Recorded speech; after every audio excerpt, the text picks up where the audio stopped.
Welcome, crew, to What Are Your Three, a Channel 3 podcast where we take a member of the Channel 3 community, discuss 3 games of their choosing, go down some honorable mentions, and talk about some other odds and ends for some video game discussion. I'm Dan Tucker, and with me, as always, is El Ray. What's going on, everybody? Today's guest, you may know him from 2 places. Number 1, he is one of the original founding members. He's got that golden founding member tag on Channel 3. And more recently, if you're paying attention and you see these reviews, usually in 3 lines in a haiku format, this is the man who puts them together. It is the enderphoenix himself. Sometimes Ender, sometimes Matt. How are you doing today, Matt? What's a haiku? What's a haiku? What? You gonna pronounce it in some other way? He just kneecaps you and just pretends it was just coincidental he went with 575 every time. Let me tell you right now, I went to Google just to make sure I knew how to pronounce it correctly. I was gonna make sure I said the right word. See, that's how you can tell you didn't go to a Catholic grade school in Philly, where for some reason I feel like we spent 6 months having to learn how to write haiku in 575 format. He writes them. It's real, people. Check it out. Yeah, it's a fun little thing I like to do. And when we first started on the site, I was like, what could I do that'd be like a niche little thing? And I started that, and surprisingly, nobody else picked it up, so I just continued with it. See, Matt was busting your chops about the GIF, SNES, SNES thing, and I feel like the niche.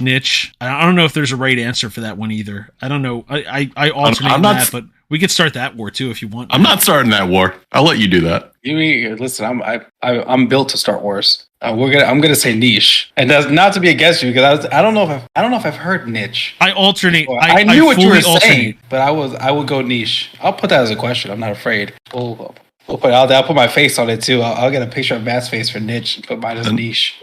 Then I'll be a fence sitter because I'll go back and forth between the 2 pronunciations. We don't talk fence sitters anymore. Oh, God. Oh, I love this. Is going off the rails 2 minutes in. I love it. This is so good. Oh, you know what? That's the comment. That we're going to jump to the games on that comment right there. Game number 1, Monster Hunter World. It says Iceborne in particular. So let's just start with Monster Hunter World. There are many Monster Hunters. We just so happened to talk about Monster Hunter Rise on our last podcast. Why Monster Hunter World? And then we'll get into Iceborne too. I've been playing Monster Hunter since Monster Hunter 3 Ultimate on the Wii U. And Monster Hunter World was that graphical update and quality of life improvements that they made that just really brought the entire saga to the forefront. It's to date Capcom's best-selling game, and it was a game I originally bought on the PS4, played about 300 to 400 hours on that, and then when it came out on PC, bought it again so I could play with all my PC friends, and that plus Iceborne put in another like 700 to 800 hours. So it's just everything that they've done with the game has been phenomenal, did a lot to increase quality of life, and the monsters themselves were iconic and some of the best of the series. So you say you bought it to play, and you play with a bunch of friends. Is Monster Hunter a game that's better when you're playing with a group of people? Does it change the strategy when you're going against these monsters? Better can be subjective because there's some people who play it completely solo because they want everything to be their responsibility. Whereas if you go in with some randoms or friends and they faint during the course of a quest, causes a little bit of tension. So yeah, it depends on what type of gamer you are. It's a game that fits both solo players and multiplayers, and it definitely does change the strategy. More people means you could bring more traps or more healing items. They also have monsters that are specific to going in with a group of people. There's some crazy people out there that can solo them, but ultimately it's best played with other people. I'm glad you said at the end that it was best to play with other people. I'm going to do everything I can to refrain from making a fence comment as you give answers today. So move on. You said it improved the quality of life and kind of everything about the game. Could you name something specific that the jump was so significant to you that you were like, oh wow, look at this change here that happened? So the older Monster Hunter games pre-World had what was known as zones, where the map would be split into like 9 to 10 different areas. And as you transition between, let's say, zone 1 and 2, you get a load screen. They eliminated that in World. The map was now just one large map. And old games, you used to use that as a strategy because if the monster was kicking your butt, you could back out to another zone to heal up and go back in. Here, there's zones, but the monster could freely go between them and chase you if it wanted to. So to do that, they made a couple different changes, such as in the old games, when you would heal or drink your health potion, your character would literally freeze on screen for about, like a 5-second animation. This game and world, they started it where you could heal by drinking and you're actively healing and you're walking around. You don't freeze in motion. So what ended up happening is they had to change different things to the games. And one of the big things was loading zones and making the map one giant open area. So I saw, because I was looking through your reviews, that you did, you've played, like you said, you played all the Monster Hunters, which means you played Monster Hunter Rise too. And that's the newer game. So why did you go with the older one instead of the newer game?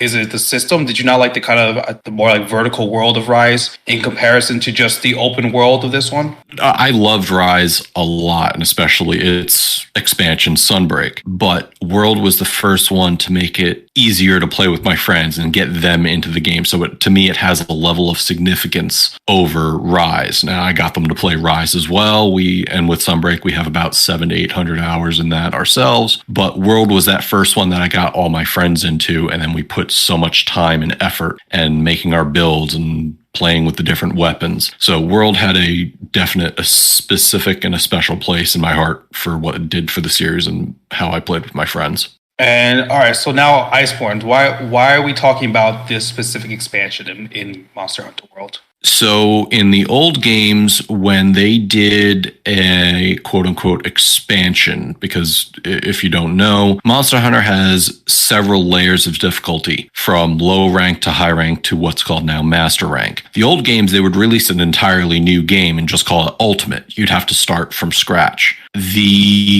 Starting with Iceborne, it was a DLC to the base game, and your progression carried over. And what ended up happening was you could just continue on into the new master rank system without having to start all the way over. So all the gear you worked hard for, all of the armor and weapons you put into, and the crafting of the gems and everything that you went into your build, you didn't lose that. You didn't have to start over from scratch. Plus, it wasn't a full-priced game. I think it was like $40 when it released. So it was really, again, a change in the dynamic of how they delivered Monster Hunter to everybody. That's interesting, and I'm kind of going off to another game here, because I'm sitting here wondering, when Elden Ring puts out their DLC, how exactly that's going to work. Because like you just said, Monster Hunter put out an extra DLC and said, here's all your stuff, you keep everything the same, we've just added a new portion of the game.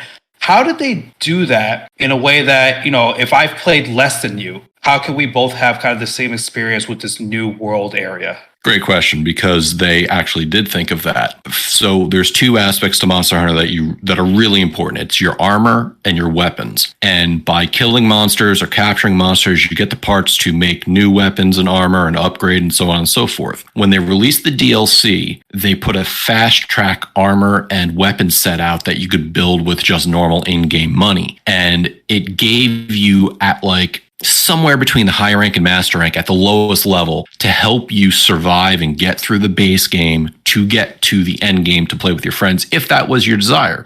If not, you still have the entire base game to play through, earning parts and armor and weapons at your own leisure. So they basically made a fast track and say, hey, if you want to play the new stuff, here's an easy way to get to the new stuff, essentially. That's what you're saying?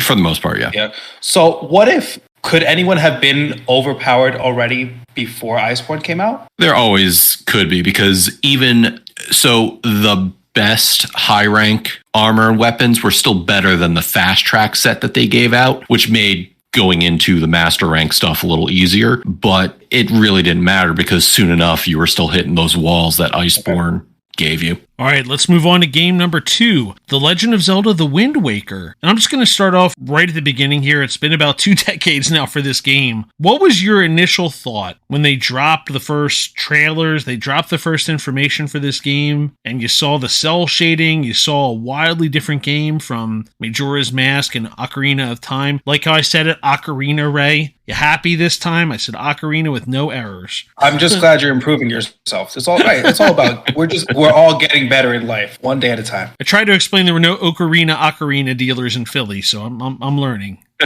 But hey, so in all seriousness though, so coming off of those two games, I'm not counting the handheld. I feel like handheld Zelda games are a separate category from, not mainline, because most of the handhelds count as mainline. But anyway, so I'm going to shut up and just ask, like, what was your initial take when you first saw this animation style coming out here? Be honest. So little known secret about me is I didn't have an N64 when I grew up. So I didn't have the same level of fondness for the ocarina art style that was out there. So when I saw it, I think it was first in my first Electronic Gaming Monthly that I saw the Wind Waker leaks and pictures. I loved it. I was like, this is cool. I like what they're doing. And everybody said, oh, it looks like a kiddie thing. No, it's a different style of game. It's like looking at the original Legend of Zelda and Zelda 2, and then looking at A Link to the Past and like, oh, Zelda's got pinkish hair. Okay.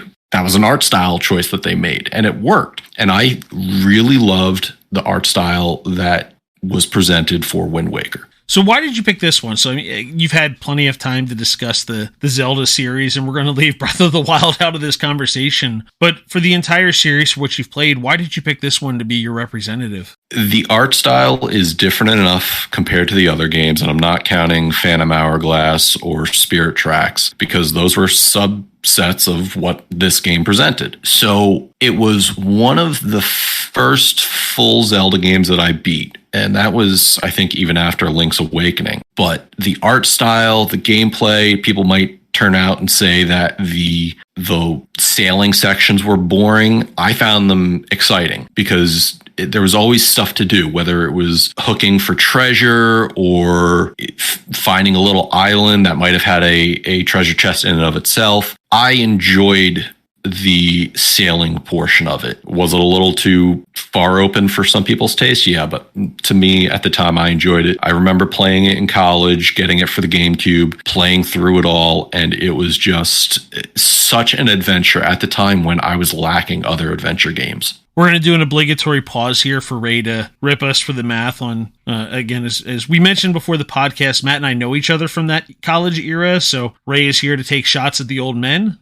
So we'll leave obligatory comment here. Should we just move on, Ray? Are we good? Did you get out of your system, bud? I actually don't have an old comment for this, but my comment is that I feel like the Wind Waker animation has been adopted by the Nintendo Switch as almost a very fun animation style that you can settle in on, especially with the graphics not being super intensive on the Switch. And I don't know, I appreciate them. I like that kind of colorful, fun style. It makes me feel like I'm playing a video game. Like it makes me happy that I'm playing a video game. I think if you're not going to pursue that uncanny valley trying to cross that, I think Nintendo understands its lane. It understands no, we're going to stick in animation and video games, and they've got that kind of brand that listen, I don't need Splatoon 3. I don't need Fire Emblem to look like it's a realistic person. Just let me have the games, and they understand where their lane's at. They can't keep up technologically, but you know what? Their systems cost a lot less for it. They're able to just churn them out there. It's fine. No problem. I can carry it handheld. PlayStation, I try and get that thing running across the internet, playing on my phone, and it gets cranky, but whatever. Neither here nor there. But also that's where I'm a little disappointed in the latest generation of Zeldas, because there was a time that artistic style took a stance and the system was better for it. I don't remember Wind Waker chugging particularly, but the remake of Link's Awakening and definitely parts of Breath of the Wild and what I've seen of Tears of the Kingdom, the system struggles to keep up. So you have a artistic integrity, but your system is suffering for it. And I felt that didn't happen with Wind Waker. Yeah, we're a couple of weeks away from Tears of the Kingdom, and I've been watching the news stories start to sneak out there, really questioning, and Ray's aware of my my only the original or better Switch, not the Switch Lite stance, but the Switch Lite's probably going to catch fire if you try to play Tears of the Kingdom on it, and that's been my concern all along. But yeah, it looks like there's even on base Switches, it looks like there might be some troubles coming with how Tears is running. We'll see. But again, back to the Wind Waker though. So you talked about the optional area, or you talked about the open sea. It's a really open world. There were a lot of optional areas, even as far as exploration goes, right? Like you had certain progression to take place for the main game, but you had a lot of freedom. More than any Zelda game probably before it, to just kind of explore and find some random things. Yeah, and it was neat because in the game you could buy treasure maps and it would give you areas to go to if you wanted to find treasure and up your rupee count. And it was neat that for how much slack the GameCube got versus the PS2, it was nice to have a game that I could explore at my leisure and kind of go off and do what I wanted to do.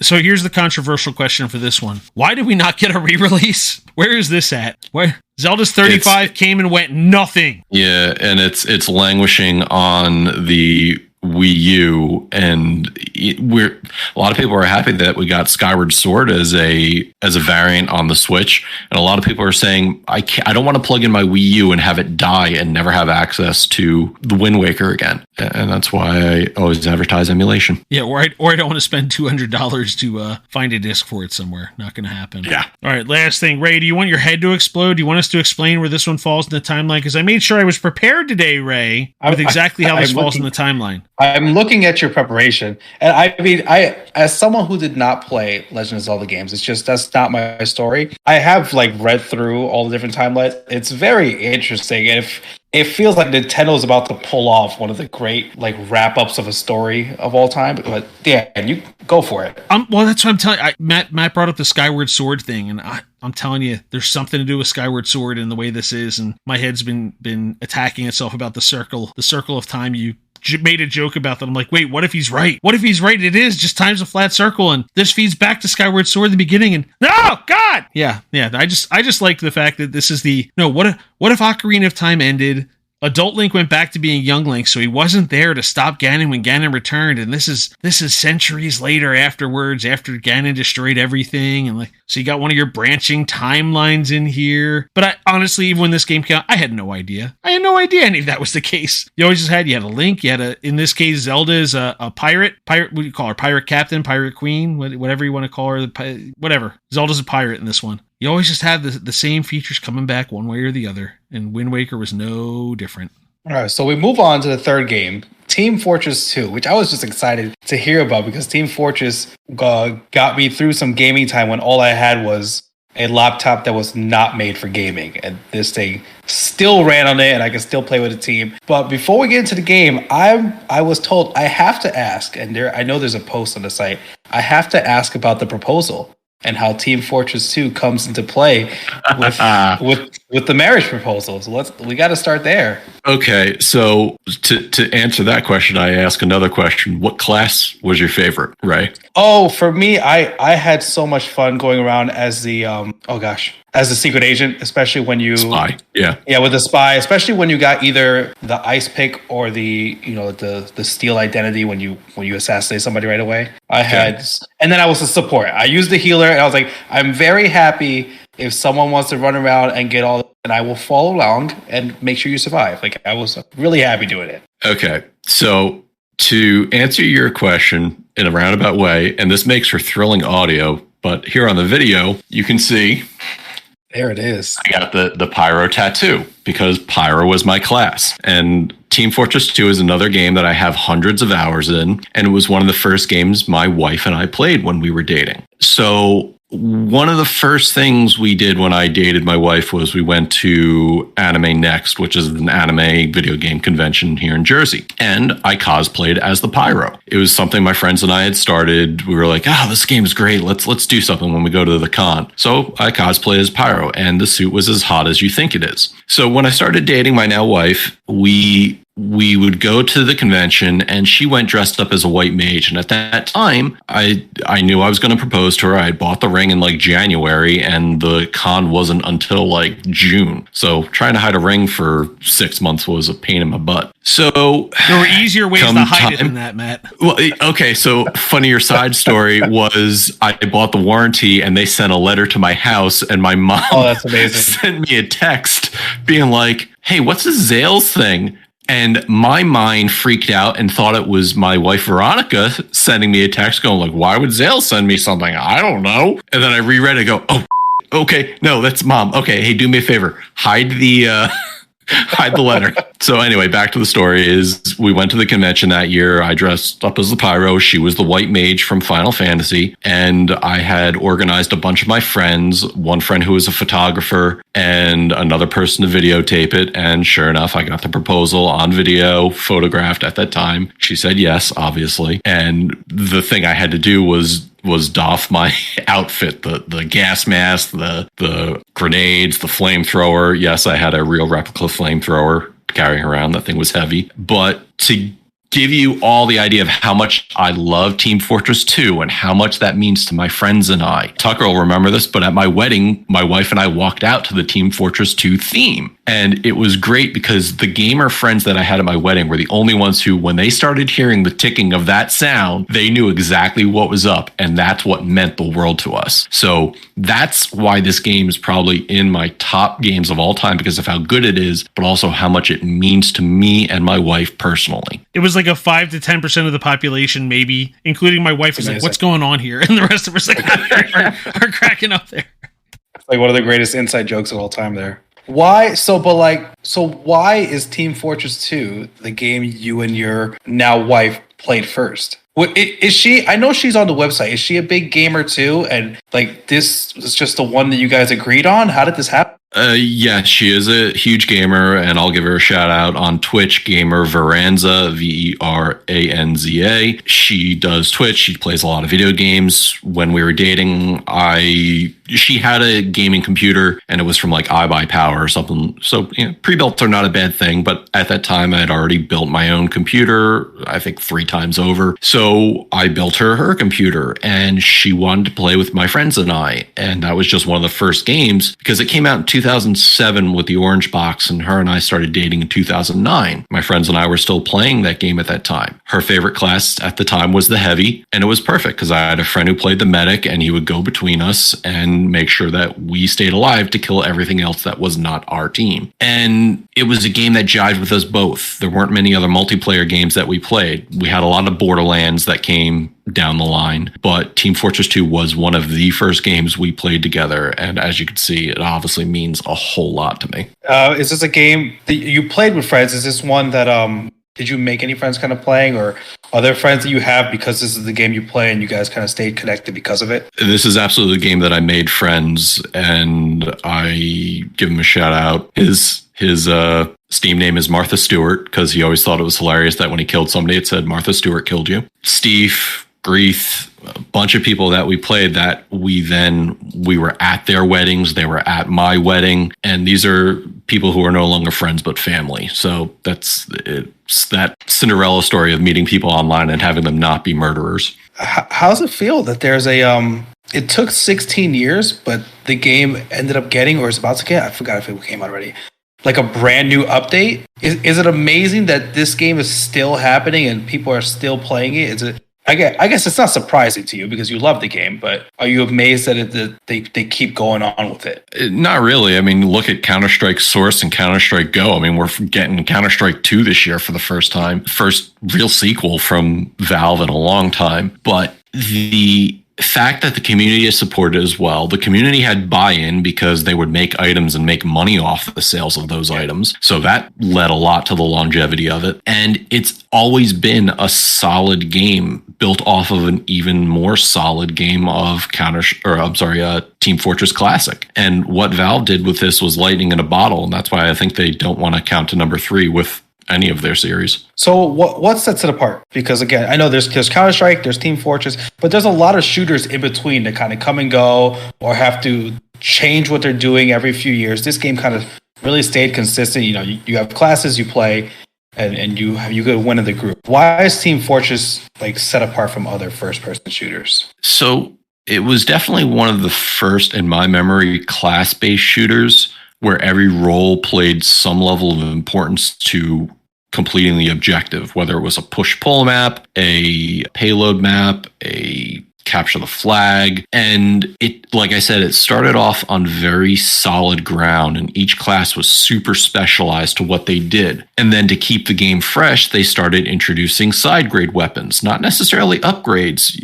it didn't make you automatically better. Now, there came a lot of balancing with that, but that kept the game fresh. And unfortunately, Valve doesn't get enough slack for this, but they started the microtransaction loot box market. And I will be one of the first ones to say, wow, it was cool when it began, but what did it turn into? And that still kept the game fresh. People wanted their hats. And it was funny because you had other companies making loss reportings in their annual summaries, and Valve was like, oh yeah, we just made a ton of money selling virtual hats. And it was a status symbol that people wanted, and it kept the game fresh. And after all these years, even though the game is currently overloaded with bots and hackers, it's still sometimes fun to get together with a group of your friends and raffle stomp a server.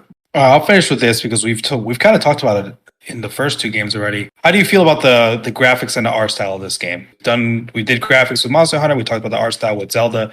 How about Team Fortress 2? I remember going through the director's commentary, and they talked specifically about the art style, or this 1950s, 1960s Art Deco style, but they also talked about the silhouettes of the classes and where you can instantly identify the class you're going up against because of the silhouette, the shape of the person you're looking at. And it sets it apart huge from other games. Playing Overwatch in the last couple of years, I couldn't tell you who does what, but looking at Team Fortress 2, knowing the roles that each of them have and seeing them from a distance going, oh, that's the sniper. I need to take a different route throughout the level. Looking at a spy and going, okay, if this person was a spy, would they be doing this? Because I see a medic. Why is the medic running at me from the other end of the map and he's not healing me when he's in range? Oh, that's a spy. And here I come as the pyro, spy checking everybody, just giving a quick puff of my flamethrower, seeing if I set anybody a lot on fire. And if I do, bet your bottom dollar I'm chasing them. All right, so we've gone through our big three games here. On to our honorable mentions. We'll talk about three games here that didn't quite make the cut. We're going to start off on the PlayStation 1 here for a couple of games. Talk about Silent Hill, 4.6 rated on Channel 3. The funniest thing about this, I have to bring up first of all, this predated the Haiku reviews. This review was nearly a year old from you, and realized that did not, the Haikus came along pretty quickly, but this one was not one of them. I think I'd started the Haikus after my initial thought. I was really going for like these bombastic reviews, and I think you could see that in, I think, Descent 2. But once I started the haiku, I decided that was what I was going to do. But to your point, yeah, I really wanted to explain what I loved about the game. And a lot of people were on the Resident Evil hype train, including myself. And there's another tattoo there with Resident Evil. But the Silent Hill franchise was just so creepy that I really love what they were going for versus what Resident Evil was offering. Yeah, especially Resident Evil ended up moving towards that action genre more than the suspense. And Silent Hill is a vibe game. I feel like I have to say that, or at least that's my opinion of it. Like, it's just you said eerie. I think you already described that, but an eerie vibe game by comparison. And one of the things that stood out to me with this one is the game screen itself, right? You don't have a heads-up display. So you're just in the game. You don't have a health bar in the bottom. You don't have like other stuff in there. So you're just in what's going on in the screen there. And I've always loved that when developers take limitations and work it to their favor. And Silent Hill was the explicit example of that, because they, using the PlayStation 1, they couldn't do the draw distance necessary to write the town. So they created the fog layer that you couldn't see 10 feet in front of your character because they didn't want to do the draw distance and bog down the system. And that's the reason why when we go outside and we see that it's foggy, that's why we use the term Holy Silent Hill, because we all know that it's super foggy and you can't see anything. And it turned out to be one of the creepiest factors of the game, coupling that with the radio that created static whenever there was a monster around, because then the monster was shrouded in mist. You didn't know where they were. Yeah, you just sat there, the hairs up on your neck, trying to figure out which way it's coming from. And, you weren't playing with 360 surround sound headphones or anything like that. You were playing on a CRT TV. So you're just trying to figure out where the thing's coming from. Yeah, and I got a pipe and maybe 2 bullets, and I go, I don't know if I can survive this. So how many times did you play this game through? Is this a multi-replay for you? How did this one end up at the top of the list? Like, what pushed this ahead of some of the other games here? I think I played through it twice, not very different endings, but it is one of those games that you can get multiple endings from. And each one, it's kind of abstract as to what happens at the end. So when things get very abstract, I tend not to try to replay them. I'll just go look up what happened and the explanation behind it. So definitely once or twice for me, and I left it at that. But it definitely has a room in my mental hallway of creepiness, and that's what I love so much about it. Yeah, there are 5 possible endings, I believe, ranging from bad to bad plus, good to good plus, and then just one entirely joke ending that's nothing cryptic about you. It's an alien abduction at the end of that one. That's just like ridiculous. My favorite, because games do the other things where they'll create memes of themselves. And one of my favorite memes is the picture of Harry sitting in front of a doghouse with the caption from the game. Because when you click on it, it goes, "Oh, I think there's a dog around here." And the picture has one of the monster dogs jumping in from the side just as the player had clicked it without Harry seeing it. It was just one of the funniest memes I'd seen from the game. You ready for Silent Hill 2 getting the remake treatment? Konami apparently learned they can make video games again, and not just bad gambling machines, but they actually have some decent game libraries they can tinker with. If they don't have a pachinko machine in it, I'm going to be very upset. I'm trying to figure out. I really want to know what's happening in the boardrooms over there, but yeah, they realize it's not just pachinko machines. Let's go.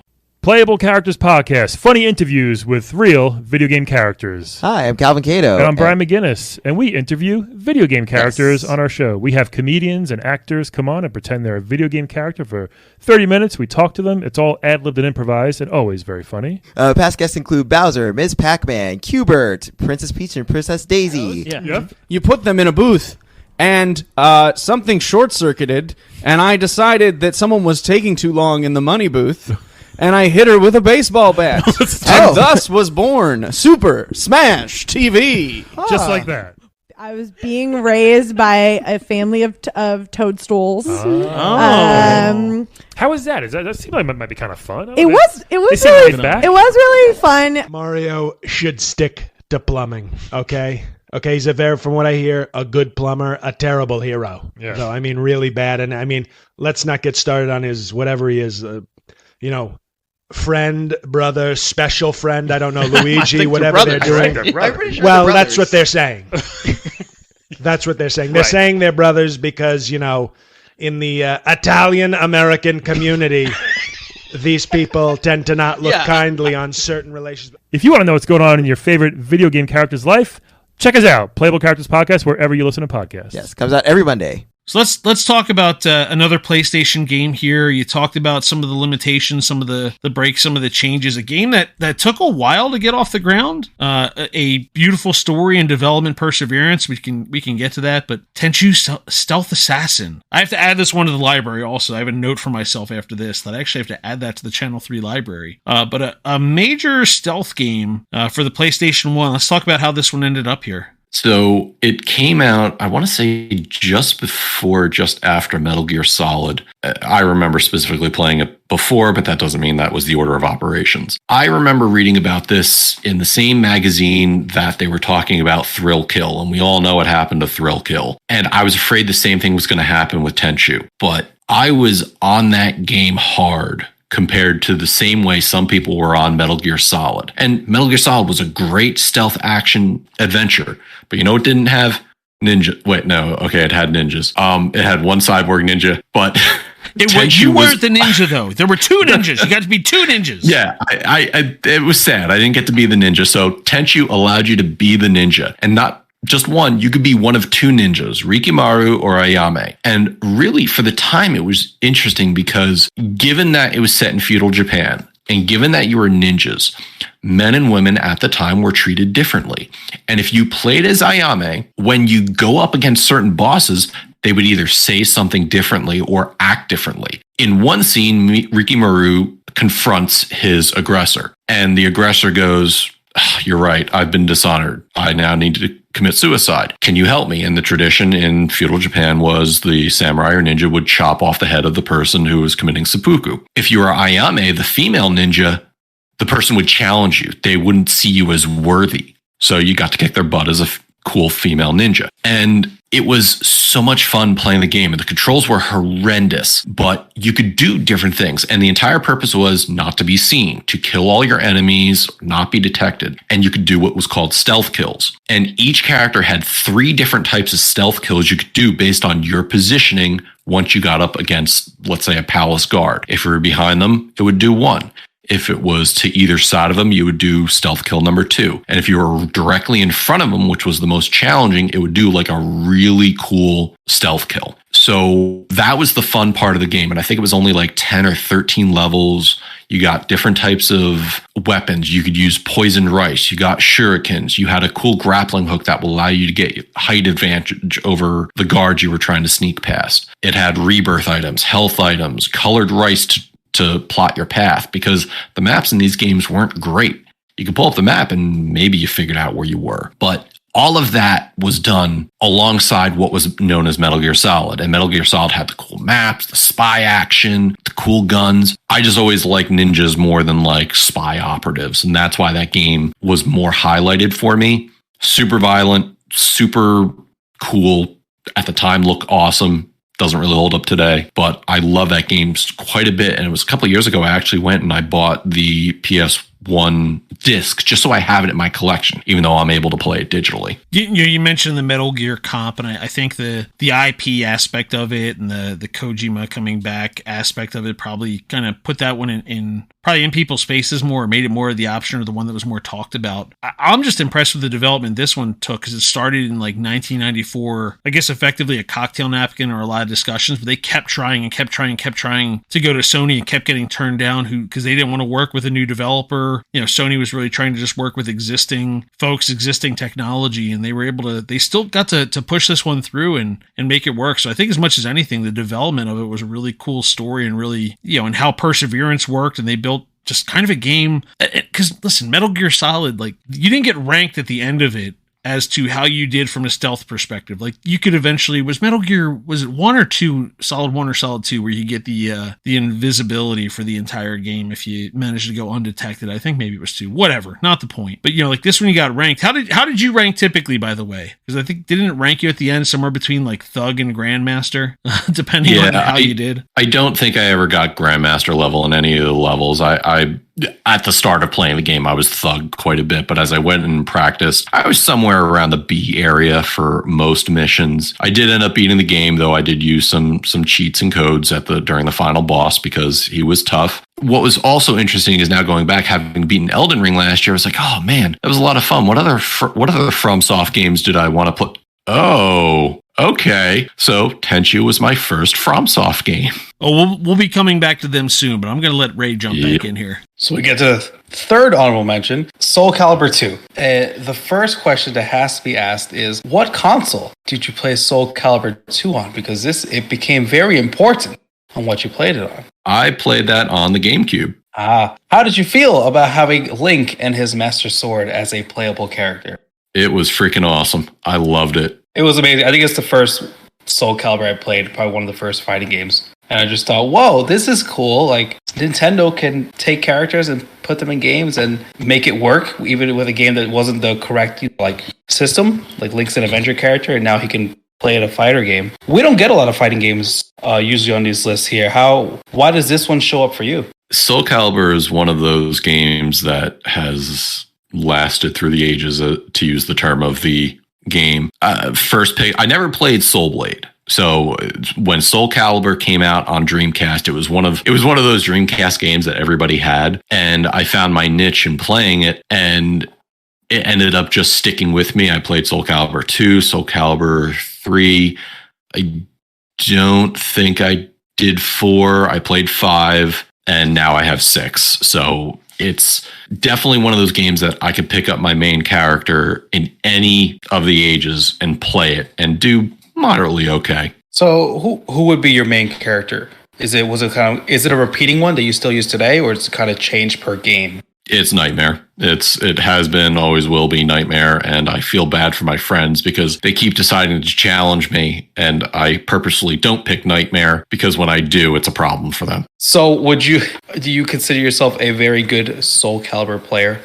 Oh, absolutely not. Just like before the Dad Gaming, when I was like, oh yeah, I'm pretty good at Smash Brothers. Yeah, thanks, Tucker. Link versus Link battle did not go the way I wanted it to. Listen, you got out before Ray came in and started mopping people up with Mario alone. I was reminiscing about that the other day. But I'm decent with it amongst my friends. I wouldn't take it to any actual tournament. I'm just slightly better than a button masher when it comes to that game. Just Nightmare, I tend to know his move sets. I tend to know what move will link into another one, how to move across the board. Other characters I'm not nearly as versed in. Could you play this game well at an arcade? Could you beat the computer at the arcade? Because I think that's one of the hardest things to do in gaming is just beat PCs at an arcade. Oh yeah, no, I can take on the PC any day. It's one of those things that once I know what character I'm going against, I know what moveset I need for Nightmare to be able to counter it. Before I jump into the future game, Ray, I think that's probably the best summary of the Dad Gaming. Is just learning that best in your friend group doesn't mean a thing when it comes to it. It doesn't matter whether it's Mario Kart or whether it's Smash Brothers. I'm sure Fortnite's the same thing. Whatever. I'm best in my friend group. I'm coming in here and they just get slapped around. That's how it works. I was positive I could just show up to Mario Kart and be a decent racer because I thought it's you drive the car, you get an item, you throw it. This is simple enough. There's no way that this game could be complicated. And then I met people. Best of my friend group. Oh, look, I didn't even get to finish the race again for the 6th time in a row. Nice. There's guys in Dad Gaming's making shot with green shells I can't make with the blue shell. The results are in. Guys in the Dad Gaming hitting themselves with the blue shell just for fun. Made that a quest on Channel 3 just to amuse ourselves. Hit yourself with the blue shell. All right, well, let's get back to From Software here. So we're talking about a game you're looking forward to. Armored Core 6. Getting a little dust off the old franchise there. It's been a couple of years, huh? But the Fires of Rubicon. Yeah, it was, I think, 10 years, basically. Decade-long hiatus here. FromSoft is just hitting on all cylinders. And when the rumors were coming out before Jeff Keighley's Game Awards that we were possibly going to see something from FromSoft, we're like, okay, what is it? Is it going to be the Elden Ring DLC? Is it going to be a no Dark Souls? Okay. And then suddenly it's like Light the Fires of Rubicon. We're like, okay, say it. Say the name.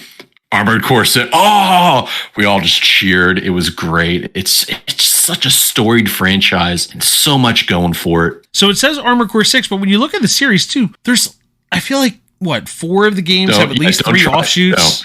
Yeah, you think Zelda's got a complicated history. Look at this. Well, is that a DLC? No, it's like an expanded...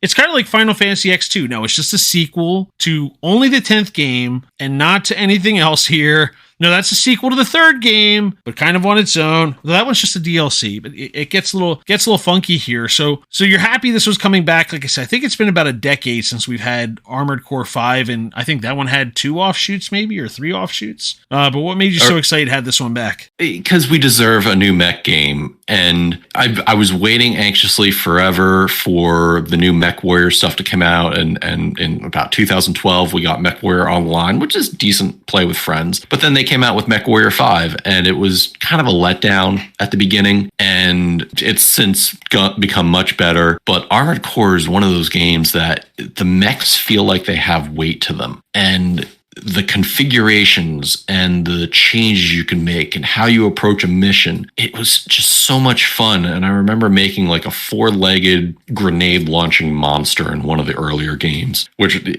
I see something halfway across the arena or the map and I just nuke it from orbit. So I'm looking to see what they can do. And the fact that we just got the gameplay trailer like the week before we recorded this with a release date of August when it was announced back in the winter, and we were like, okay, is this like a year off, 2 years off? No, August 24th, 2023. And knowing FromSoft, they'll make that date. Yeah, it's not even like they didn't say release window. They said release date. And I think there's a big difference between that with so many of these games are like, release window of November. And like, it's delayed another 3 months. Now I think they're gonna stick to this one. Yeah, and I think there's going to be a lot of people who are used to FromSoft that have come around since Elden Ring and Dark Souls 3 and Sekiro that are going to be like, oh, what's this game? Oh, it's nothing like the Souls games. What else can it do?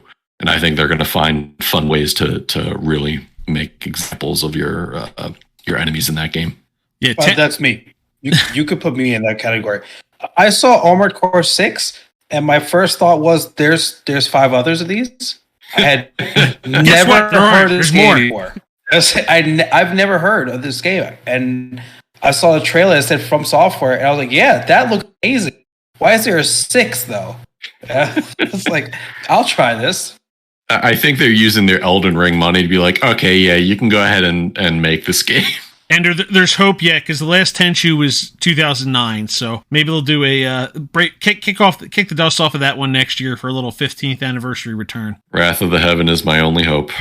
All right, one of the things we do during the course of the podcast, we take a question from the Channel 3 history books for you to discuss. This is the one thing we don't give you a heads up about, but I'm taking from your history. I'm going to ask you, what boss fight sticks in your head the most? A game you mentioned earlier was your answer on the site, but I'm curious to see if it still sticks now. Did I say something from Monster Hunter? No, you said Descent 2.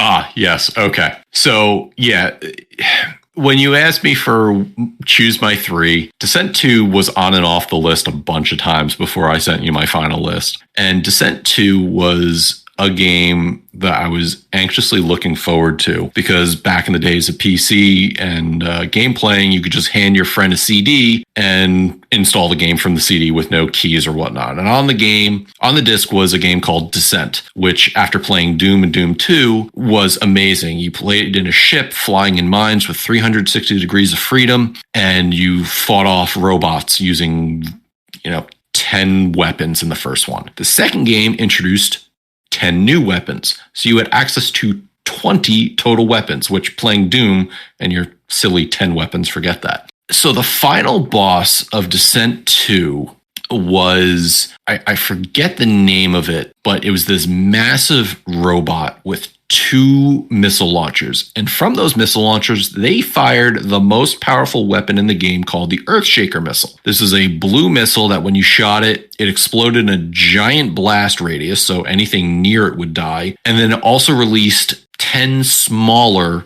Earthshaker missiles that would expand and explode in the same pattern. So if that wasn't difficult enough, this boss you could only kill through a small port on the back of the machine. So you had to pull a Luke Skywalker to get behind it and shoot it fast enough. And if that wasn't enough, the thing can go invisible and teleport. So you want to talk about your Elden Ring bosses, your Dark Souls bosses? No, this thing you had to be a master flyer. You had to shoot with pinpoint accuracy and shoot the fastest missile you had to be able to kill this thing. And that's why it sticks out in my mind, is because the challenge was just so stupidly unfair. I'm surprised I got through it at all. And then the final question we ask is, what has been your favorite feature on Channel 3 so far? I like the fact that giving somebody else a 1-up gives them XP. Because if there's one thing that I think Joel had really wanted to make sure that this site did, was make people feel good about gaming, feel good about themselves. And when you get people to give you attention and you can 1-up their post and they get the XP, not you, they get the XP, shows that A, quality posting will rise to the top, and B, people are rewarded for their good behavior on the site. That's a great way to put it. And that's a great way to close another episode of What Are Your 3? We thank you, enderphoenix, for being our guest today. And you can find the podcast at c3.gg/podcast. They drop every Wednesday morning at 3:33 a.m. Eastern on all the major platforms, including Spotify, Google Podcasts, and Apple Podcasts. I am El Rey. Dan Tucker puts this all together. And executive producer Joel Willis. Have a good day, everybody.